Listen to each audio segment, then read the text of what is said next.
What is up, YouTube? XGFX King here, or X Graphics King, whatever you prefer. And today I have a tutorial for you guys. It'll be my first one, and I decided why not make it on something pretty useful. And to make your backgrounds look even cooler than they are right now, you can add these little, whatever you want to call it, snowy, like spiky, frosty things. I don't know, but they're little border edge art pieces. I don't know what you want to call them, but I actually made it into a brush because I noticed a lot of people were using them on their backgrounds. I saw Apex Predator, he used it on Optic Paws when he made it, and I just thought this looked cool.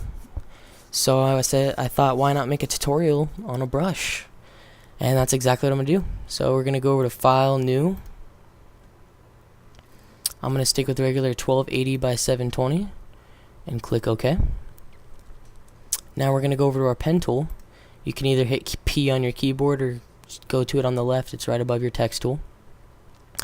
Make a random anchor point, and then you're going to hold shift down, and you're going to go about down yay size. Actually, sorry guys, you know what? I'm going to undo that. First, go to your background on your right, double click it to unlock it, and then the bottom right, you're going to see a little page right next to the garbage can. That's going to make a new layer.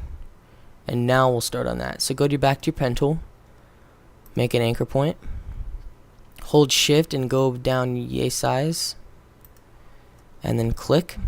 And holding down shift just makes this line straight, so you don't have any jagged edges. And the next part is pretty much preference. It's how thin you want your spikes to be, how thick you want them, how long you want them. I usually go about halfway.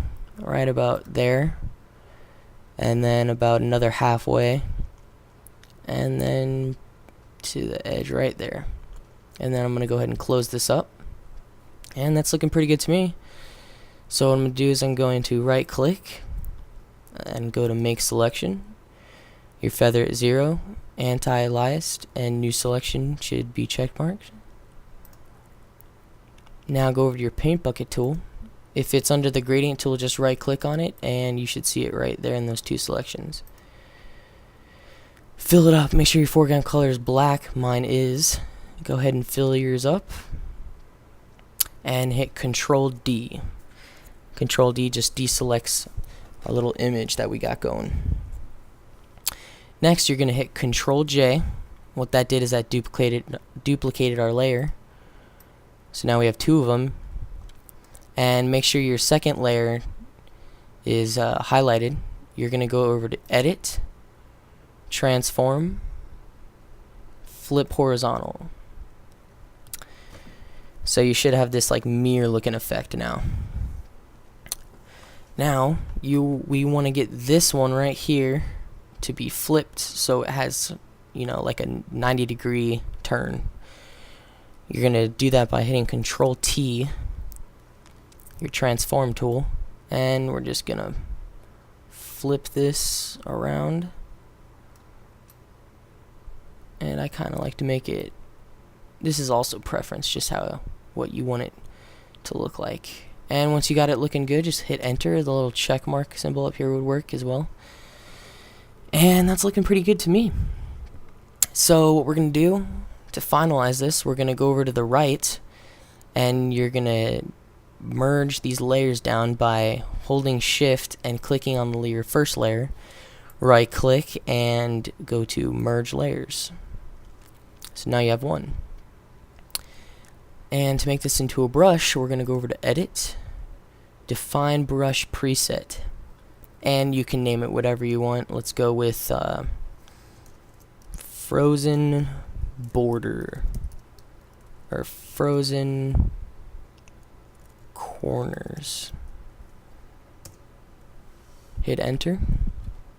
And now if we go back to our document over here, one I had, go click on your paintbrush over here on your left, go up here in the top, scroll all the way down, and it should be the last one.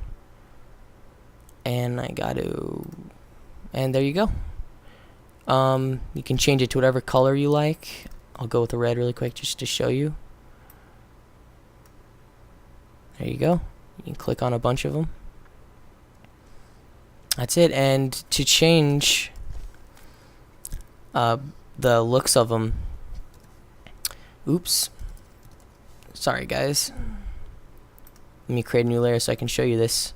To change the look of them, what I did is I went over to filter and blur, and then this Gaussian blur. I made it about 0.5 pixels. It usually looks good. If you do too much, it just looks like crap. Go ahead and hit OK. And if you double click on your layer, you get your layer styles up here. And I can't remember the exact layer style I did. I had downloaded some styles on the internet. You can easily do that by clicking or typing in Photoshop brushes for brushes in Photoshop or something of this sort. And I kind of just looked around and I saw this one looked pretty good, and I think that's the one I used for that blue one. So yeah, that is how you make these little frozen edges and make a brush out of it. Oh, and I also forgot, guys, if you want to put them in different corners that it's not already in, you can hit Control T and you can freely turn this thing and put it wherever you like.